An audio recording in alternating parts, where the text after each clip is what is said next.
guys, welcome back to the channel. Today I got a new part to install on the Gen 8. I have the Hot Racing brass heavy metal front knuckles for the inside. I already have the brass outers, as you might be able to see there.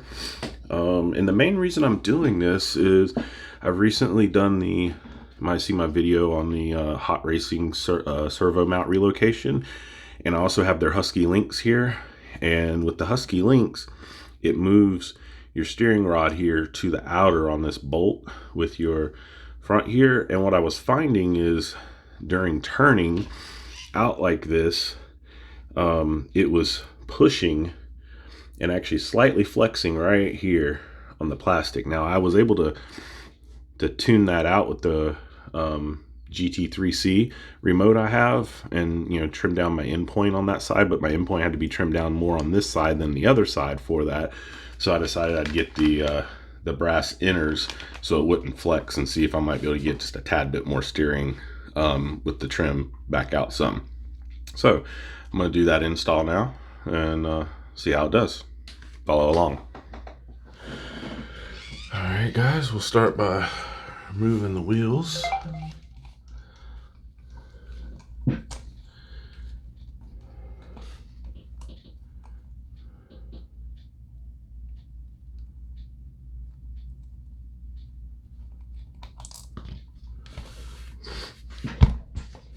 Fighting a little bit of a cold, so apologize if you hear me sniffling a little bit.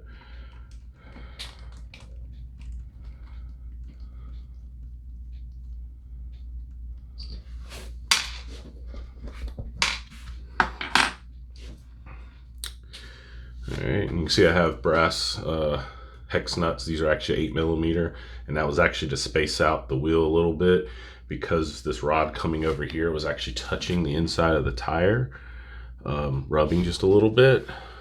Trying to see, it's this one right here. Actually, it rubbed a little bit. So the stocks are 5. I went to an 8. Seems like it gives just enough, and I slightly trimmed that just a little bit with the Dremel. So seems to be doing okay with it that way. So now we've got to undo here and here.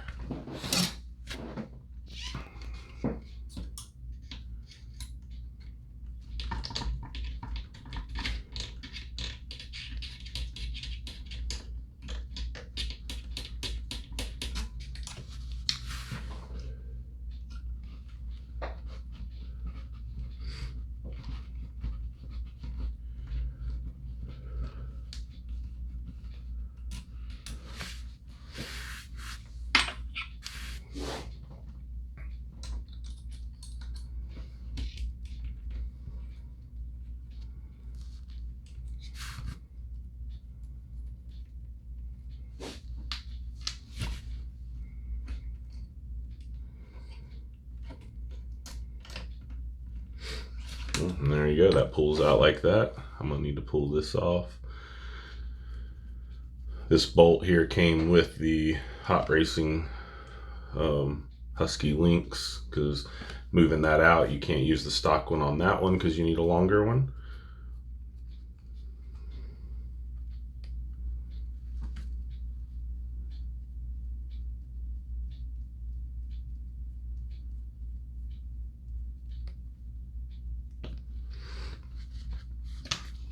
Alright, so I know we got to take this off here. I think it's, yep, smaller.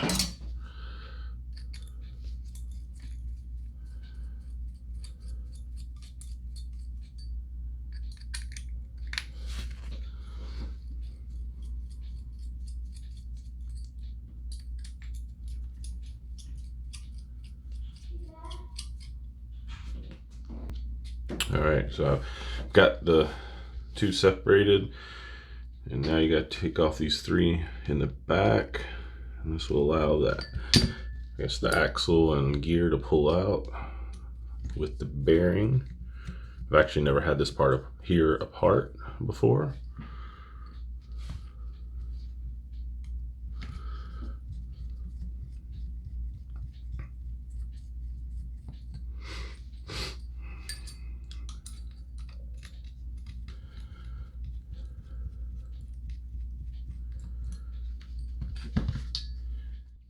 And there we go, like that.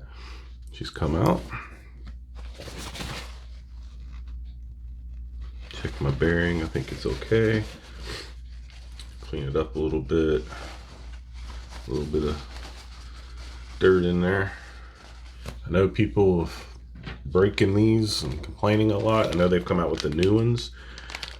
I have yet to break these. These are my stock ones. I do have a set of replacements that came with mine that I haven't had to use yet. Guess I got lucky there. There's our new piece. So that's going to be the other side. This is this side. And it's come with some extra screws here. I'm assuming replacements. So I'm assuming these here won't fit. I want to check just to be sure.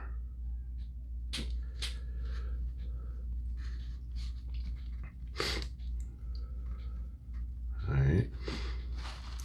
The stock ones do fit back in there, so I'm going to use those.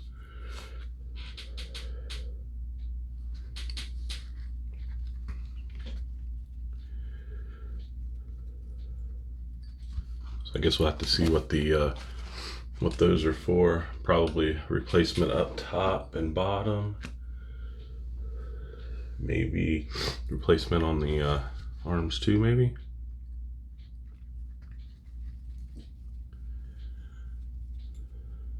Alright.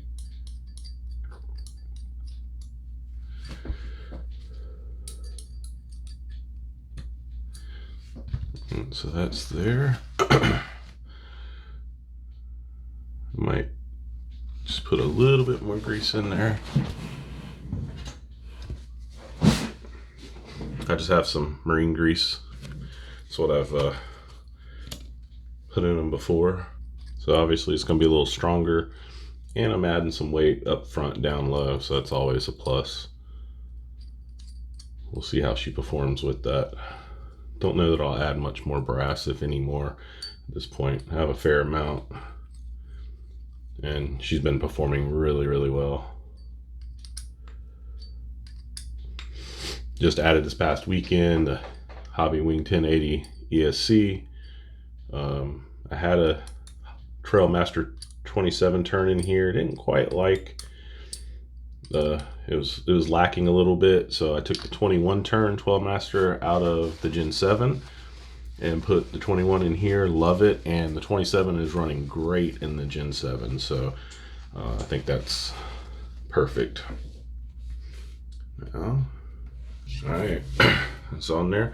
I'm gonna go ahead and do the other side, and then I'll come back at you, have the wheels back on, and we'll check the steering and see if there's any flex. So hang in there, guys. All right, guys, welcome back. So I've got both sides installed, as you can see there. Two things that I ran across that you should be mindful for is, you know, on here you have a bushing on the top and the bottom. Over here didn't give me any problems. The top one over here fell out when I took it apart, so be mindful of that. You want to have that bushing in there. The other thing is, when I did this side, I did not pay enough attention, and there is a little bearing that sits right in there. So I had this side put back together and on, that bearing was not in there. I didn't notice it till I did this side, so I had to come back over and take this front off and put the bearing in there. So be mindful of that. Make sure you do the bearing, because you're going to need that. But everything is in there. Over here, I did put the nut on here, but this is actually threaded, so actually you don't need the nut. It will screw and tighten down into the brass right there, which is nice, actually. Didn't realize that. So you don't need to do that. So I've got the battery in, I've got it turned on. So that's with the trim set the way I had it. So you can see it actually picks up the other side a little bit. So I might actually need to take, but there's definitely no flex there. So I'll probably take some trim out of that to keep it from pulling up like that, but there's definitely no flex like there was before. So there she is. She's installed and ready to go, and it adds an extra 53 kg per side of weight to the front. So if you like what you saw, please like, subscribe, share, and y'all have a good day.